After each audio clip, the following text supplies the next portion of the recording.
Belshazzar.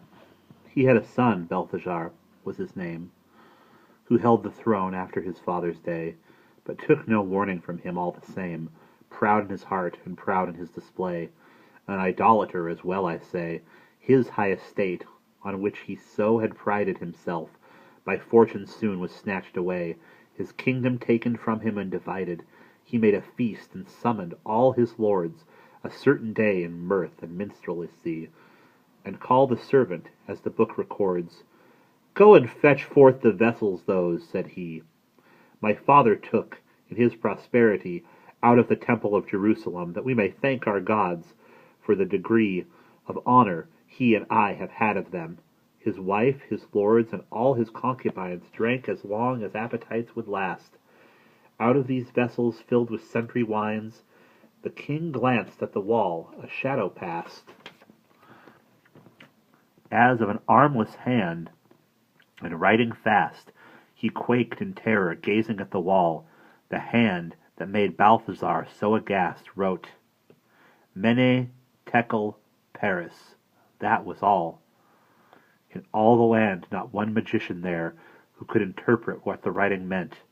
But Daniel soon expounded it. Beware, he said, O king. God to your father lent glory and honor, kingdom, treasure, rent. But he was proud and did not fear the Lord. God therefore punished that impenitent, and took away his kingdom, crown, and sword. He cast him from the company of men, to make his habitation in the dew, among the beasts, eat grass and tread the fen, in rain and drought, until at last he knew, by grace the reason God alone is true, and has dominion over crows and creatures. Then God at last was minded to renew his mercy and restored his realm and features. But you, his son, are proud, though well you know the truth of all these things that I have told. You are a rebel before God, his foe, having defiled his vessels of pure gold. Your wife and all your wenches have made bold to do the like, and drink of many a wine, in honor of false gods, accursed of old. But God will punish you, and this his sign. That hand was sent of God, that on the wall wrote Mene, Tekel, Pares. As you see, your reign is done. You have been weighed, and fell, and fall. Your kingdom is divided, and shall be given to Persians and to Medes, said he. They slew the king Balthazar the same night. Darius took his throne and majesty, though taking them neither by law nor right. My lords, from this moral may be taken, that there's no lordship but is insecure. When fortune flees, a man is left forsaken. Of glory, wealth, and kingdom, all's past cure. Even the friends he has will not endure. For if good fortune makes your friends for you, ill fortune makes them enemies for sure. A proverb very trite and very true. Zenobia. Palmyra, say the Persians, had a queen, Zenobia, one accustomed to possess a noble nature, and in arms so keen, and hardly none could match her, they profess. Her lineage and her breeding were no less than of a Persian royally descended. I will not call her first in loveliness, but say her beauty could not be amended.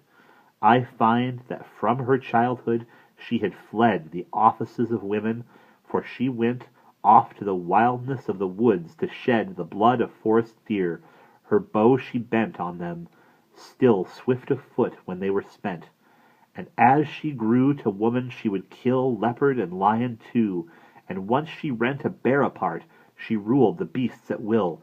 She dared them all with thrust into a den of course upon the mountains through the night, taking her sheep in bushes. As for men, she was a wrestler and could win a fight against a stripling of whatever might. None could resist her arm, and none elude. She had kept her maiden honor bright, not deigning to be vanquished or subdued. At last her friends prevailed, and she was married to Prince Onedathus of that land. Albeit that she refused and tarried, and yet it is as well to understand he was reluctant too to give his hand, having like fantasies when knit together. Nevertheless their union proved a bland and happy one. They came to love each other. Save for one thing, she never would consent to let him lie with her, except it be only once, for it was her clear intent to have a child to leave posterity, and therefore when she knew that certainly she had conceived no child from such an act, she then permitted him his fantasy again, but only once, and that is fact. And when she was with child by him at last, she suffered no more toying at that game, until the 40th day was fully past. Then she permitted him to do the same. And Odenatus, whether wild or tame, could get no more of her. She would aver. It was no more than lechery and shame to woman for a man to play with her. 2 sons she had, by Odenathus then, whom she brought up in virtue and in learning. Now let us turn back to our tale again.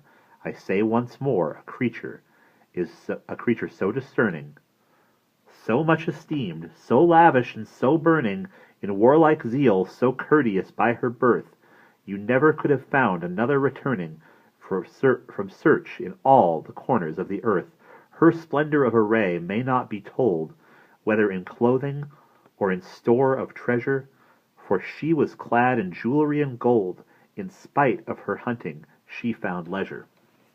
For language, she learnt them in full measure, and she applied herself to many, feeling the study of a book to be a pleasure that taught the way to power and high dealing.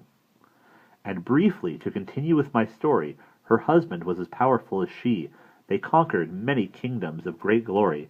Far in the Orient they held in fee cities belonging to the majesty of Rome itself, and made their conquests thrive. They never fled before an enemy, so long as Odenathus was alive.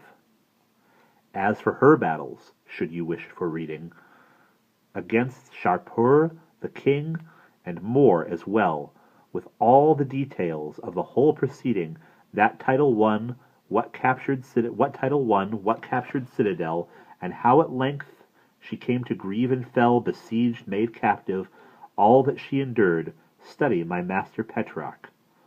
He can tell. He wrote enough about her, be assured. When Odenathus died, she mightily held all these kingdoms in her sovereign hand, and was so cruel to her enemy, there was no king or prince in all the land but felt that it was grace enough to stand in safety and secured from war and riot, and treated with her that they might disband. Let her make her wars so long as they had quiet, and neither Claudius the emperor nor his successor Gallienus ran the danger of provoking her to war. No, nor Armenian or Egyptian, no Syrian nor Arabian dared take the field against her in a fight, lest she should slay them, or her conquering van put them in all its multitude to flight. In royal robes her sons were wont to go, heirs to their father's kingdoms, one and all. Their names were Hermano and Thymaleo, or such, at least, are what the Persians call the pair. But fortune's honey turns to gall. Fortune withdrew her shining countenance from this great queen, and brought about her fall, and she was plunged in sorrow and mischance. For when Aurelian came upon the scene, with Rome behind his government and sway, he planned a mighty vengeance on the queen, and gathering his legions took his way against Zenobia. To be brief, I say, he routed her, enslaved, and brought her home in fetters with her children. There they lay, and having conquered, he returned to Rome. Amongst the other trophies of the war, there was her golden chariot, richly gemmed. The great Aurelian, Roman emperor, returned with it in glory, and condemned the queen to walk before his triumph, hemmed by shouting crowds, gold chains about her throat, and still, as rank allowed her, diademed, and there were jewels crusted on her coat. Oh, alas, Fortune! She once had been terror of kings and of imperial powers, jeered at and gaped upon a noble queen that oft had worn the helmet through long hours of battle, and had taken towns and towns, now wears a mob cap on her royal head. She that had held the sceptre wreathed with flowers carries a distaff on her hand instead. King Peter of Spain. O noble worthy Peter, glory of Spain, whom fortune held so high in majesty, how bitter should we lament thy pain, who by thy brother, driven forth to flee, after siege wert caught by treachery, and thus betrayed wert taken to his tent, where with his own bare hands he murdered thee, and gained succession to thy throne and rent. Upon an argent field, an eagle sable, caught on a lime-rod goals. If you can read this riddle, brewed the treason and was able, O wicked nest, to do a wicked deed. No Oliver of Charlemagne he, to heed honour and truth, but Brittany's mishap. A Gainoline Oliver corrupt in greed, it was that brought this king to such a trap. King Peter of Cyprus. King Peter of Cyprus, fine and true, that conquered Alexandria by the right of arms, and didst woo on heathens too, thy very liege men envied thee, and spite no other cause against thy chivalrous might, moved them to murder thee upon the morrow. There on thy bed, thus fortune with a light turn of her wheel brings men from joy to sorrow.